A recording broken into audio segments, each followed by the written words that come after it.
Japan ने एक चोर पकड़ने वाली मशीन का आविष्कार किया। जब उस चोर पकड़ने वाली मशीन का एक्सपेरिमेंट अमेरिका में हुआ तो मशीन ने चोर को 10 मिनट में पकड़ लिया, और जब चाइना में एक्सपेरिमेंट हुआ तो मशीन ने चोर को 5 मिनट में पकड़ लिया, और जब आखिर में इंडिया की बारी आई तो 2 मिनट में मशीन ही चोरी हो गई भाई साहब। गुप्ता जी के पड़ोस में सत्यनारायण कथा की आरती हो रही थी। आरती की थाली गुप्ता जी के सामने आने पर गुप्ता जी ने अपनी जेब में से छांटकर एक कटा फटा 10 रुपए का नोट कोई देखे नहीं ऐसे डाल दिया। आरती के समय वहाँ पर काफी लोग थे।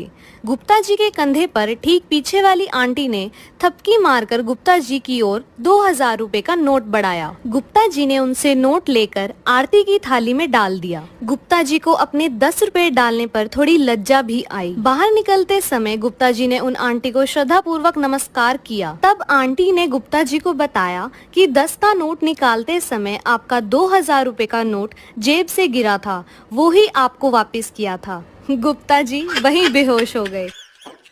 दोस्तों, राजा के दरबार में एक एस्ट्रोलॉजर था। उसकी ज्यादातर भविष्यवाणियां सत्य साबित होती थी। एक दिन उसने भविष्यवाणी की कि 4 दिन बाद रानी मर जाएंगी। राजा ने रानी को बचाने के लिए हजारों कोशिशें की, लेकिन ठीक 4 दिन बाद रानी की मौत हो गई। राजा एकदम से बौखला गया। उसे लगा कि यदि यह एस्ट्रोलॉजर जिंदा रहा तो आगे चलकर मेरे राज्य सिंहासन के लिए भी खतरा बन सकता है। राजा एस्ट्रोलॉजर को मारने का फैसला करता है। राजा एस्ट्रोलॉजर को अपने महल के सबसे ऊंची मंजिल पर बुलाता है और अपने सिपाहियों से कह देता है कि एस्ट्रोलॉजर के आने के बाद मैं जैसे ही इशारा करूं उसे तुरंत यहाँ से नीचे फेंक देना। कुछ समय पश्चात एस्ट्रोलॉजर वहाँ आता है। राजा ने सोचा कि मारने से पहले क्यों ना इससे एक सवाल पूछ लूं। राजा कहता है, घबराओ नहीं, मुझे पता है कि तुम भविष्य जान सकते हो, इसलिए आज मैं तुम्हारा भविष्य जानना चाहता हूँ। तुम्हें क्या लगता है तुम कब मरोगे? एस्ट्रोलॉजर समझ जाता है कि दाल में कुछ काला है। वह अपना दिमाग लगाता है और फिर कहता है, महाराज आपकी जब मौत होगी ना उसके 2 दिन पहले ही मेरी मौत होगी। यह सुनकर राजा चौंक जाता है और एस्ट्रोलॉजर को मारने का इशारा नहीं करता है।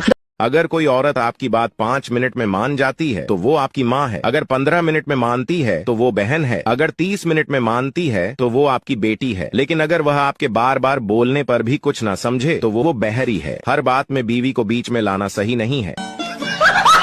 एक शराबी सड़क पर जा रहा था। अचानक फिसलकर वह कीचड़ में गिर गया। उसी वक्त बिजली चमकी तो शराबी बोला, हे भगवान, एक तो पहले कीचड़ में गिरा दिया और अब फोटो भी खींच रहे हो। पत्नी ने उंगली के इशारे से पति को बुलाया। पति आया और बोला, बोल क्या काम है? पत्नी बोली, कुछ नहीं, बस उंगली की ताकत चेक कर रही थी।